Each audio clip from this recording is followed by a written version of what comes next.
लेकिन squadron leader Dixit, please जरा आप ये भी बताइए, ईरान के पास सिचुएशन क्या है अमेरिका के इस बड़े अटैक के बाद? एक तरफ कुआं, एक तरफ खाई। या तो वो सरेंडर कर दे या फिर लड़ता रहे जैसा कि वो लड़ रहा है। और जैसा कि आलोक साय सर ने भी कहा, सीधे तौर पर किसी को नहीं पता, क्योंकि अभी तक जो उसने अपनी मिसाइल क्षमता और कैपेसिटी दिखाई है इजराइल पर, इतना भी कोई नहीं सोच पा रहा था। अंदर उसके जखीरे में क्या है इसका आकलन कोई नहीं कर सकता। पिछले 40 सालों से लगातार अपने आप को मजबूत कर रहा था तमाम सैंक्शन के बावजूद ईरान। Squadron leader Dikshit. जी जी, बक्सू जी, देखिए कि इतनी जल्दी ईरान, मैं समझता हूं कि सरेंडर की टेबल पर नहीं आएगा। और अभी जो उस पर हमला हुआ है, इसका प्राइमरली नुकसान जो है कुछ और मिसाइलों के माध्यम से इजरायल को ही झेलना पड़ेगा।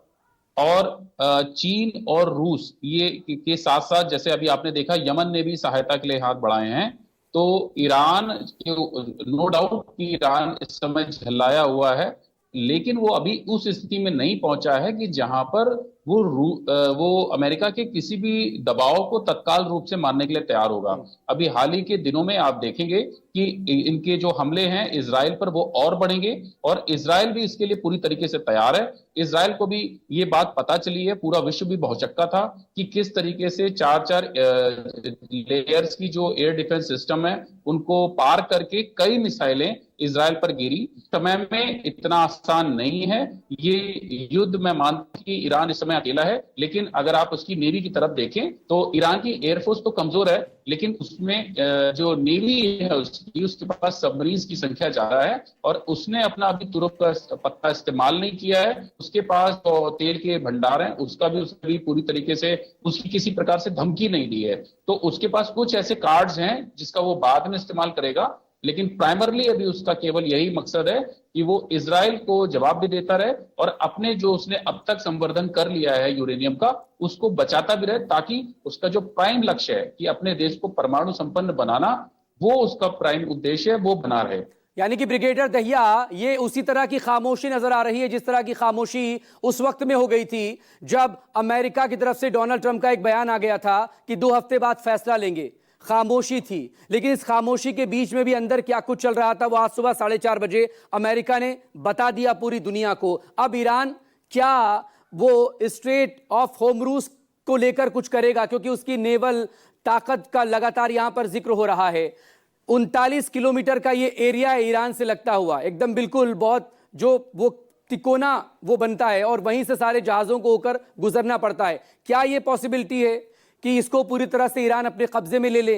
क्या बाकी और लोगों की तरफ से कोई रिटेलिएशन हो सकता है? या मिडिल ईस्ट में इस वक्त जिस तरह से 2 एयरक्राफ्ट कैरियर मौजूद है अमेरिका के, वो क्या कर सकते हैं? इसको जरा प्लीज समझाइए, क्योंकि बहुत सारे सवाल इसको लेकर हैं। 26% ऑयल यहां से ट्रांसपोर्ट होता है जो दुनिया में अलग अलग जगहों पर जाता है। 100 से ज्यादा जहाज दिन भर में यहां पर गुजरते हैं, और 26% अगर ऑयल का निकलना यहां से अगर बंद हो जाएगा तो आप समझ सकते हैं कितना बड़ा फर्क पड़ेगा दुनिया की इकोनॉमी पर, जिसमें ईयू भी शामिल है और भारत भी शामिल है। देखो, स्ट्रेट ऑफ हॉर्मुज़ एक जो लाइन ऑफ कम्युनिकेशंस है विश्व के अंदर, उसके अंदर बहुत इंपॉर्टेंट पॉइंट है। ये जहां से गल्फ ऑफ पर्शियन गल्फ से जब आप गल्फ ऑफ ओमान की तरफ आते हैं, वहां पे ये एक छोटा सा पैसेज है। और इसको ईरान से सिर्फ नेवी से नहीं, ईरान की सिर्फ जो लैंड फोर्सेस भी और मिसाइल से, वहां से इसको बहुत अच्छे तरीके से डोमिनेट किया जा सकता है।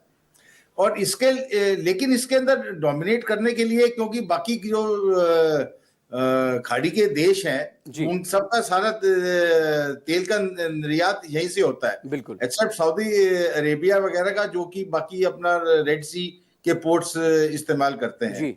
तो इसको ब्लॉक करने के लिए नेवल पावर के अलावा लैंड फोर्सेस, जो उसकी जो जमीनी